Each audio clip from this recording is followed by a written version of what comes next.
Buenas noches a todos y todas. Es un honor para mí darles la bienvenida a esta edición tan especial en la que tenemos el privilegio de contar con la presencia de la doctora Yadisley Mujica Faife, una profesional de renombre en el campo de las ciencias médicas y especialista de primer grado en el laboratorio clínico. La doctora Mujica es graduada de la Universidad de Ciencias Médicas de Villa Clara de Cuba y actualmente se encuentra cursando el cuarto semestre de su maestría en Medicina Molecular en la Facultad de Medicina de la Universidad Autónoma del Estado de Morelos. Su formación académica y su dedicación en el ámbito de la medicina molecular representan una combinación invaluable de reconocimiento y experiencia que enriquecerá sin duda esta jornada. Agradecemos profundamente su tiempo y disposición para compartir su experiencia y conocimientos con nosotros. Estoy segura de que su intervención nos brindará nuevas perspectivas y conocimientos que serán de gran valor para todos los presentes. Sin más preámbulos, le pido que recibamos con un caluroso aplauso a la doctora Yadisley Mujica Faife. Gracias. Sí, buenas noches. Agradecida por la invitación esta noche a compartir con ustedes un tema que pienso que sea de interés para todos, un tema médico. Mi formación, soy médico de formación, graduado de la Universidad de Ciencias Médicas de Villa Clara en el país de Cuba. Y bueno, llevo ya 2 años acá estudiando en la maestría de Medicina Molecular. Muchas gracias por la presentación y por la invitación.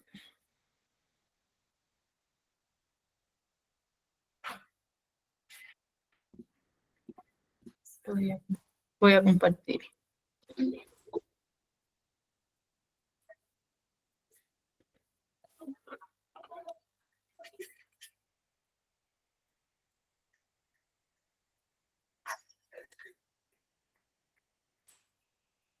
¿Sí se observa la presentación?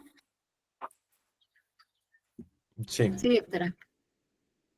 Bueno, en la noche de hoy les compartiré esta presentación, que es un breve bosqueo sobre la artritis reumatoide y el riesgo de la diabetes mellitus, específicamente tipo 2, en la población de pacientes con artritis.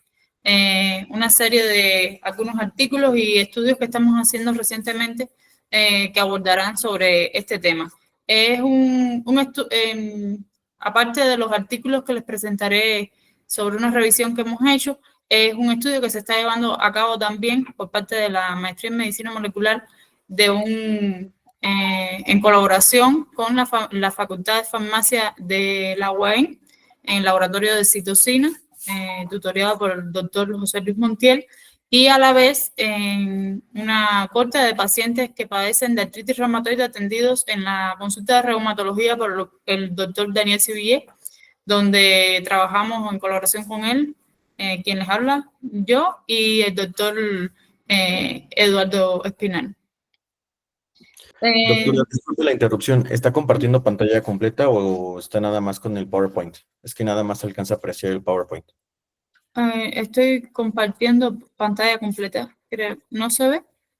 Sí, justo le acabo de mandar por WhatsApp cómo se ve, por eso le preguntaba. Sí, voy. Sí, perdón. Voy a rectificar. Pero ya no sé.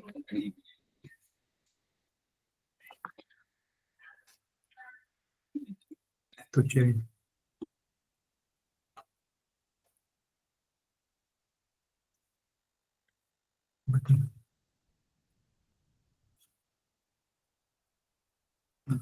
Window.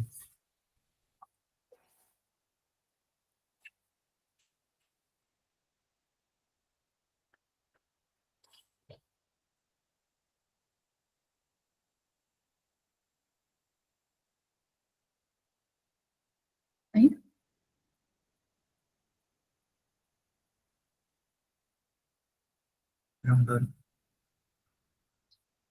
¿Ahora se ve el PowerPoint o ya se ve completo?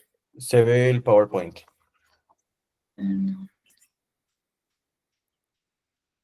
Para que se vea completo tiene que ponerle en compartir toda la pantalla. Pero si no, si gusta con el puro PowerPoint está bien.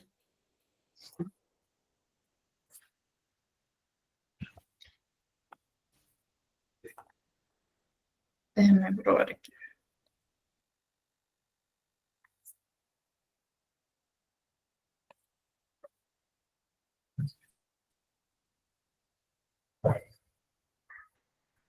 ¿Y ahora igual? Ya se ve completo ahora sí. Ya, perdón. Gracias. Bueno, como les decía, veremos el tema de artritis reumatoide y el riesgo de diabetes mellitus tipo 2 en este tipo de población de artritis.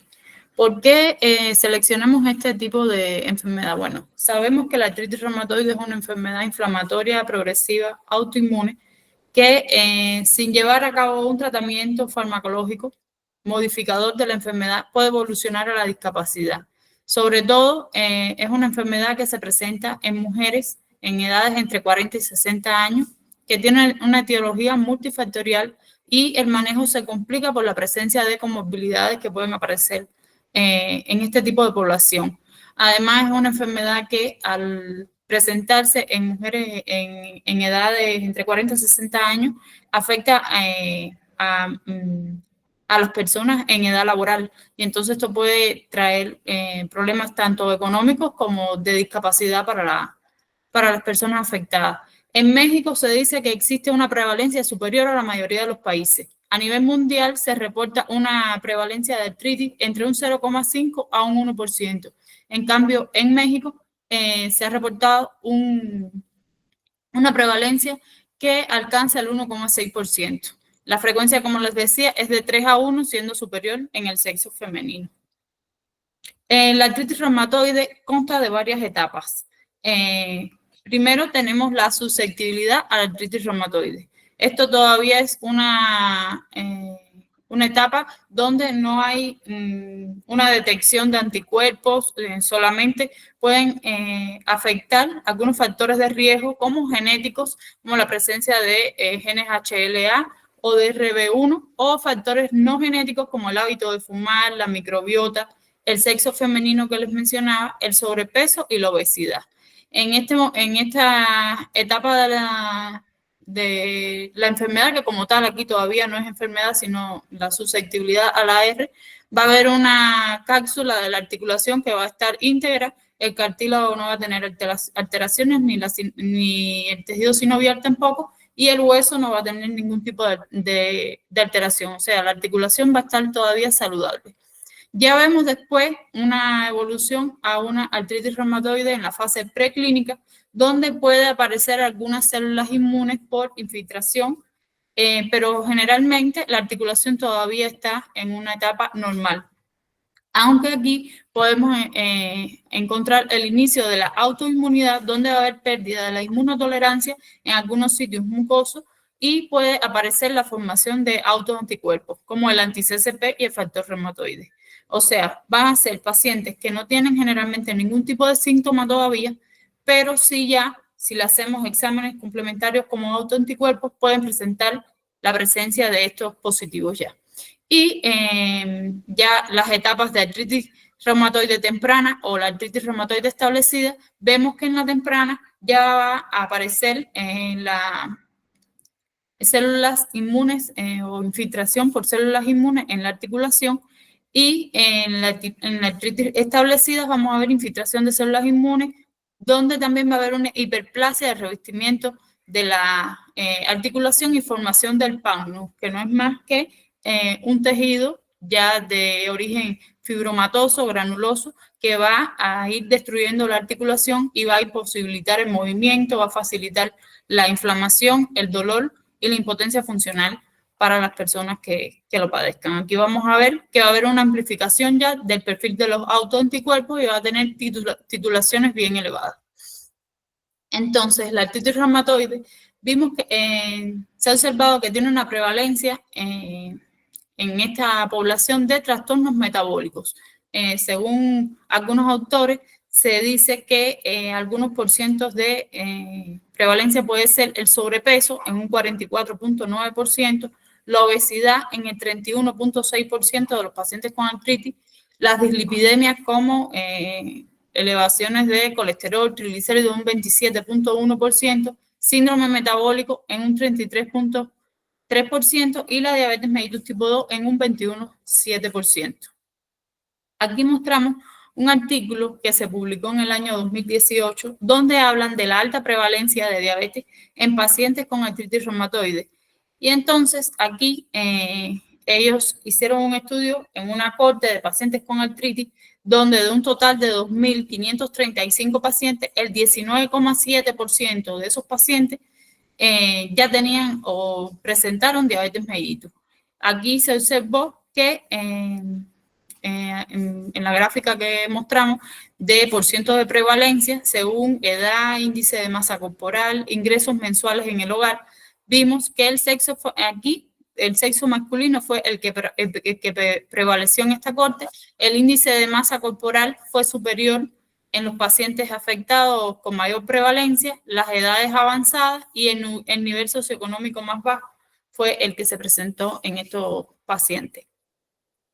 Por acá mostramos la prevalencia de diabetes mellitus en población mexicana y, o sea, en población general, pacientes que tienen solamente diabetes, pero que no tienen artritis.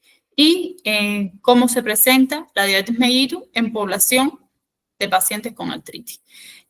Acá a la izquierda es un estudio que se hizo transversal en una corte de pacientes desde 2016 a 2022, donde se hicieron por encuestas nacionales de salud y nutrición de México en 23.354 adultos. Y de ellos vimos que en el año 2022 la prevalencia de diabetes mellitus fue de 18,2%. En cambio, a la derecha mostramos una corte de pacientes que se realizó un estudio por un estudiante de maestría también de medicina molecular. Estos estudios aún no han sido publicados, pero fue una corte de pacientes que se hizo en el 2021, donde de un 100% de pacientes con artritis reumatoide, el 42,2% de ellos presentaron diabetes mellitus o desarrollaron diabetes mellitus tipo 2. Entonces, quería mencionarles que, bueno, la diabetes mellitus, antes de llegar a establecerse este tipo de enfermedad, vamos a ir viendo una serie de eventos que pueden ser previos al desarrollo o al establecimiento ya de la enfermedad de diabetes mellitus tipo 2. Y aquí quisiera enfocarnos porque, bueno, como médicos lo que queremos es buscar la prevención de estas comorbilidades en grupos de pacientes para evitar el desarrollo de esta enfermedad. Por ejemplo, se dice que la diabetes mellitus tipo 2 puede establecerse entre 5, 10 y hasta 15 años a que ya como tal el paciente tenga los criterios diagnósticos para la enfermedad, pero mucho antes que podemos encontrar en los pacientes que tienen factores de riesgo para desarrollarla. Bueno, un aumento en la relación cintura-cadera, o sea, en las proporciones, un aumento en la lipogénesis, en la obesidad, aterogénesis, hiperinsulinemia, resistencia a la insulina, aumento de los triglicéridos, disminución del HDL colesterol, puede asociarse a enfermedades como la hipertensión arterial, o sea, pacientes hipertensos tienen riesgo de padecer de diabetes mellitus tipo 2. Puede haber posteriormente una tolerancia a la glucosa alterada, donde podemos encontrar producción de glucosa elevada, transporte de glucosa disminuido, déficit en la secreción de insulina y, bueno, ya en la punta del iceberg, al ir transcurriendo poco a poco toda esta serie de procesos fisiopatológicos, ya se puede establecer entonces la enfermedad como tal de diabetes mellitus tipo 2. En el año 2018, un grupo de investigadores dirigidos por Albis y colaboradores hicieron una nueva subclasificación de la enfermedad de diabetes mellitus, que fue publicada y donde ellos se basan principalmente en ver el tipo de diabetes mellitus tipo 2, ver cómo es una enfermedad de causa heterogénea, buscando el trasfondo fisiopatológico de esta enfermedad. Y ellos dividen la diabetes mellitus tipo 2 en varias subclasificaciones, basándose en lo que les voy a ir mencionando. Primero la SIDE, que es la diabetes mellitus autoinmune severa, donde esta se caracteriza por deficiencia de la insulina y la presencia de anticuerpos GAD positivos. Tenemos la SID, que es la diabetes mellitus severa con deficiencia de la insulina y va a haber niveles bajos de péptido C. La SIR, que es la diabetes mellitus resistente a la insulina con niveles altos del índice de OMA-IR, la MOR, que es la que se caracteriza por ser moderada relacionada con la obesidad, y esta la vamos a ver en pacientes que tengan un índice de masa corporal superior a 30, la MAD y la MAD, que es la diabetes mellitus relacionada con la edad y que va a estar presente en pacientes que tienen una una avanzada edad. Basado en esto, seleccionamos aquí algunos estudios donde en el de la izquierda vamos a ver la prevalencia de estos subgrupos de diabetes mellitus, esto es en población general. Es un estudio que se hizo por Ensanud aquí en México y ellos analizaron una corte de pacientes de 2016 hasta el 2022. Y bueno, aquí que queríamos señalar, bueno, aquí vemos que el grupo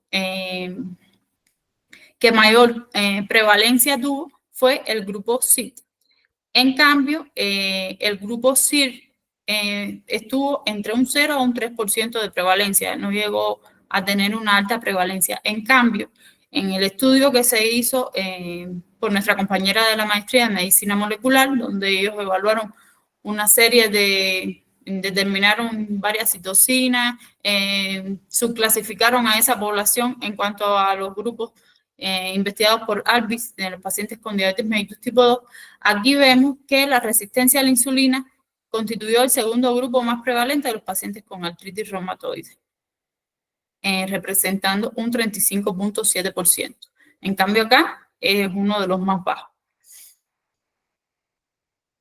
La artritis reumatoide, bueno, ya vimos que es una enfermedad que disminuye la expectativa de vida, que aumenta la severidad de las manifestaciones extraarticulares, que se puede tener comorbilidades como la diabetes mellitus, pero no nos queda clara cuál puede ser la relación fisiopatológica entre la artritis reumatoide con la diabetes mellitus. Entonces, por eso nos basamos en esta subclasificación para ir buscando el trasfondo fisiopatológico, y es que estamos haciendo una serie de investigaciones en el grupo en el laboratorio de citocina. Basados en esta nueva subclasificación, nuestro grupo de investigación demostró en esa investigación anterior que existe una alta prevalencia de diabetes mellitus en pacientes mexicanos con AR, que el subgrupo que mayor se identificó fueron el grupo C de diabetes mellitus severa con deficiencia de la insulina, y el estudio que vamos en curso que propone identificar entonces, ya vimos asociaciones que pueden aparecer en este tipo de enfermedad. Y ahora, ¿qué es lo que estamos buscando? Identificar determinantes asociados con el desarrollo de las alteraciones del perfil glicémico como un estado previo a la posible aparición de diabetes mellitus tipo 2. O sea, en una corte de pacientes con artritis, ver qué podemos identificar como predictores de la aparición de diabetes mellitus tipo 2 y ver si podemos identificar tal vez algunos factores de riesgo en estados como prediabetes mellitus o todo lo que vimos desde la punta del iceberg hacia abajo para no llegar al desarrollo de esta comorbilidad. ¿Qué hacemos nosotros en esa consulta de reumatología? Bueno, ahí hacemos una evaluación de los pacientes con artritis. Tomamos una serie de mediciones antropométricas, exámenes de laboratorio, se evalúan los pacientes, se les hace un examen físico y se clasifican por las escalas de edad 28, CDAI y SDAI. Y aquí los subclasificamos a esos pacientes según los criterios de prediabetes y diabetes mellitus tipo 2 por los criterios de ADA 2023. Vemos que para que sean pacientes prediabéticos, estos pacientes con artritis tienen que cumplir con una hemoglobina glicosilada que esté entre 5.7 a un 6.4% y una glucosa en ayuna entre 100 y 125 miligramos por decilitro. Y ya para que estén establecidos los criterios de diabetes mellitus, tienen que estar los niveles de hemoglobina glicosilada por encima de 6.5 y los niveles de glucosa en ayuna por encima de 126 miligramos por decilitro. En la corte de pacientes, de lo que estamos viendo ahora de estos pacientes con artritis reumatoide, no solo es de los pacientes del hospital Parre, que es específicamente donde estamos atendiendo a estos pacientes artríticos, sino también que se suman pacientes del Hospital 1 de Octubre del ISSSTE de Ciudad de México y en colaboración con los doctores de allá y residentes de reumatología de ese hospital, hemos ido recopilando varios datos en una base de datos llamada MERCAT, donde se van almacenando todos los exámenes complementarios y una serie de interrogatorios que se le hace al paciente desde su consulta basal y todas las consultas que van teniendo sucesivamente. Bueno, nosotros nos dimos la tarea de subclasificar estos pacientes a ver qué predictores podemos encontrar en ellos. Encontramos que de un total de 391 pacientes que se han capturado desde el año 2017 hasta la fecha, encontramos que 248 ya tenían diabetes mellitus o prediabetes mellitus en la consulta basal. De estos pacientes, 46 tenían antecedentes de diabetes mellitus o criterios de diabetes mellitus y 202 fueron tenían criterios de prediabetes mellitus. De estos prediabéticos, 118 son del Hospital Parre y 84 fueron pacientes que pertenecen al Hospital 1 de Octubre. Ahora, nosotros principalmente nos basamos en los pacientes de la parte hacia abajo del gráfico, que son los pacientes con diabetes o prediabetes en la consulta basal. ¿Por qué? Porque queremos buscar predictores en ello, entonces teníamos que excluir a los pacientes prediabéticos o diabéticos para ver y comparar un antes y un después a ver qué se podía comportar como un predictor. Aquí nos quedamos entonces con 143 pacientes, pero de esos 143, solo 103 tenían al menos 2 consultas para poder hacer las comparaciones.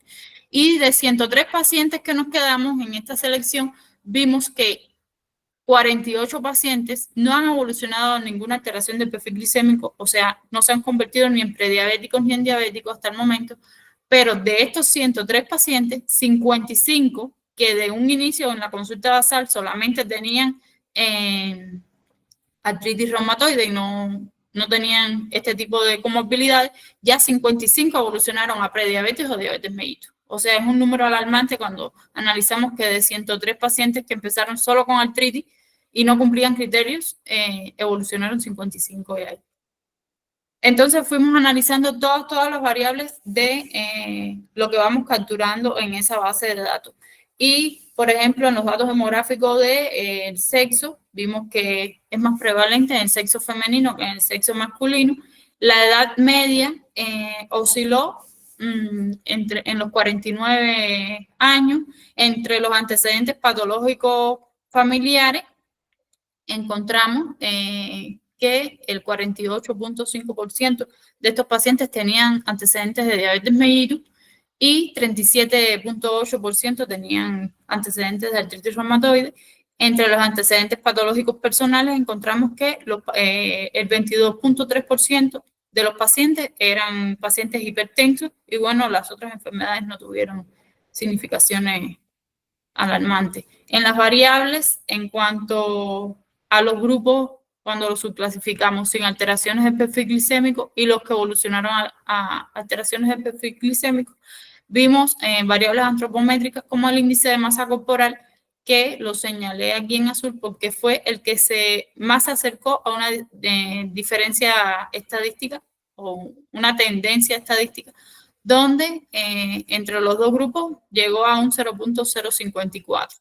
Las otras variables, como las variables clínicas de SDAI, CDAI, DAS28, que son variables que nos van a clasificar a los pacientes según el grado de inflamación y cómo se encuentran los pacientes en ese momento por su enfermedad.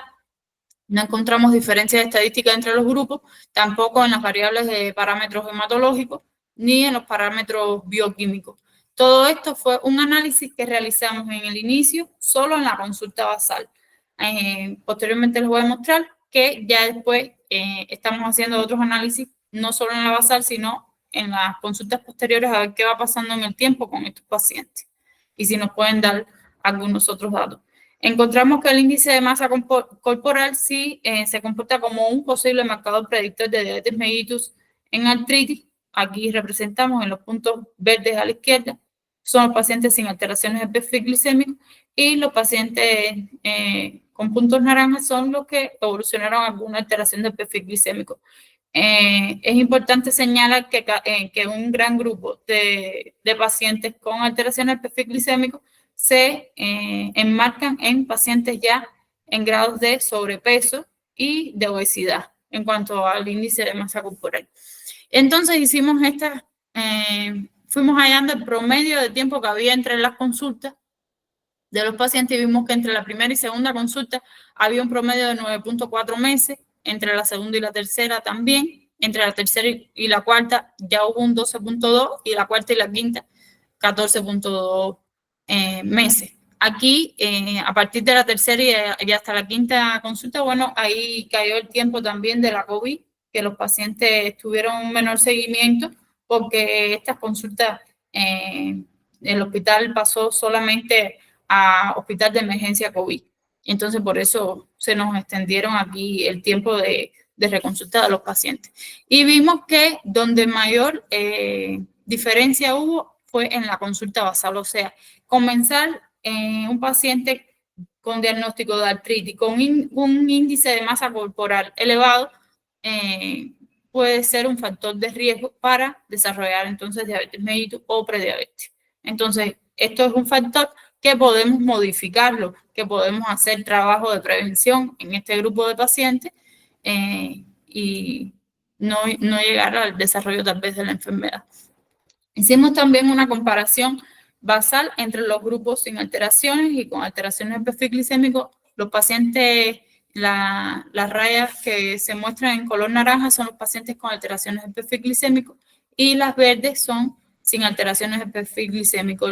Aquí fue en cuanto a la variable de glicemia y por debajo mostramos el número de consultas, o sea, en la consulta 1, 2, 3, 4 y 5.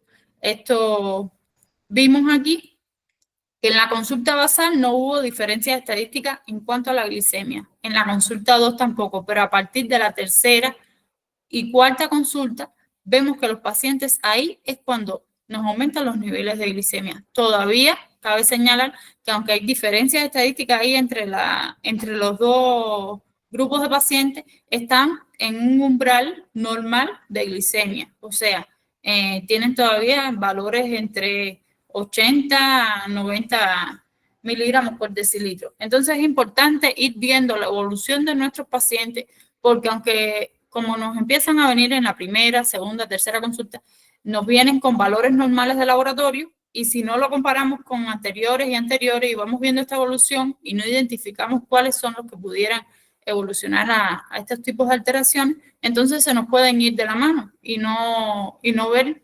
y no hacer trabajo de prevención tal vez en ello. Entonces es importante ir haciendo todos estos tipos de análisis. Y lo mismo hicimos con la variable % de hemoglobina glicosilada, donde bueno, aquí sí hubo diferencias estadísticas ya a partir de la consulta 2, 3, 4 y 5.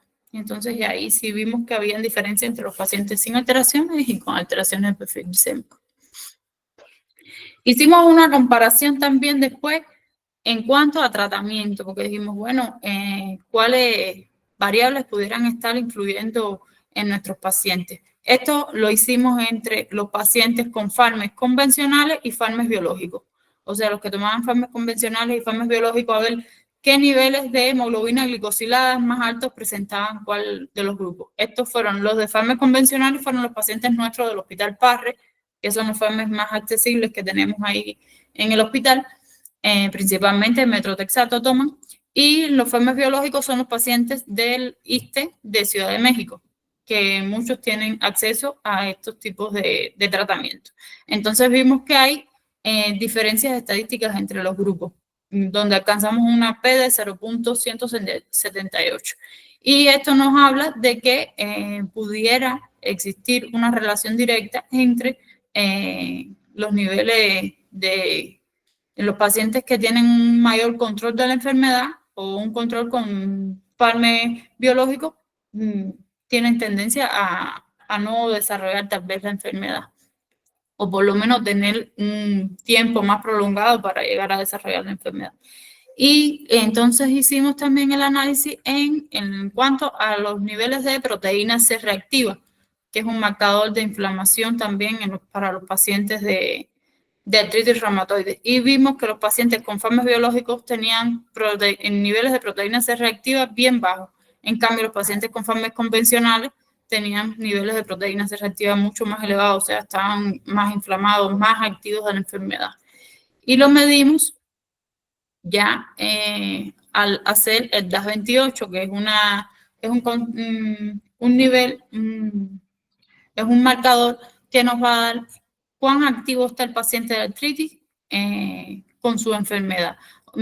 Aquí tenemos, representamos que los pacientes que están en remisión tienen niveles de edad 28 menos de 2.6, cuando están en actividad de la enfermedad baja están mayores o igual a 2.6 y menores o igual a 3.2, con actividad de la enfermedad moderada mayores a 3.2 y menores o igual a 5.1, y con una actividad de la enfermedad alta tienen un DAS 28 o 5.1. Para hacer este tipo de análisis nosotros le hacemos un examen físico al paciente donde hacemos un conteo de las 28 articulaciones, vemos sus niveles de proteína C reactiva y hacemos una escala visual análoga del paciente, de cómo se siente el paciente respecto a su enfermedad y cómo lo ve el médico también. Entonces aquí ya hacemos sacamos estas escalas.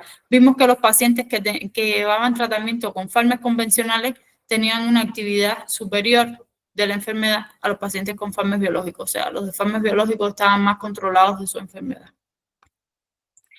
Y bueno, a modo de conclusión, ¿qué es lo que hemos visto? Desde el año 2017 a la fecha, ya hemos identificado de esa corte de pacientes que vimos que 55 pacientes con artritis que ingresaron sin alteraciones del metabolismo de los carbohidratos ya evolucionaron a prediabetes o diabetes mellitus tipo 2.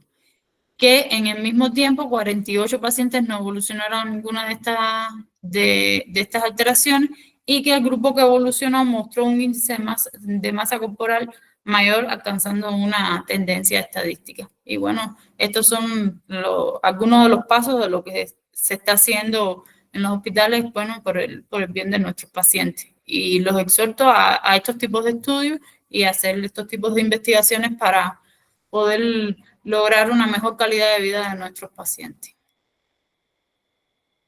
Y bueno, gracias.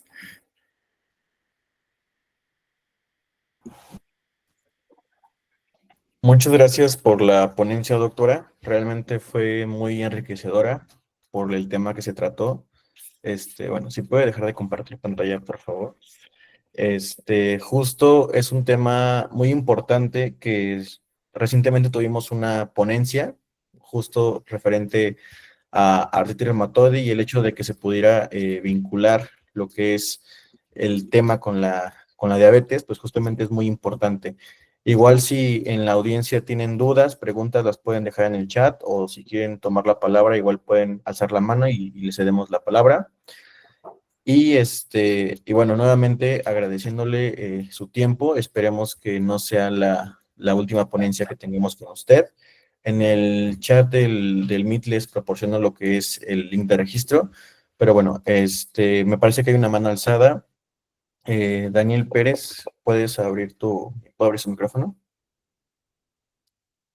Ok, si no, de todas maneras, las preguntas que se le vayan juntando, yo se las proporciono directamente por mensaje y ya se publican las preguntas por vía de redes sociales del comité para que todos puedan saber la respuesta.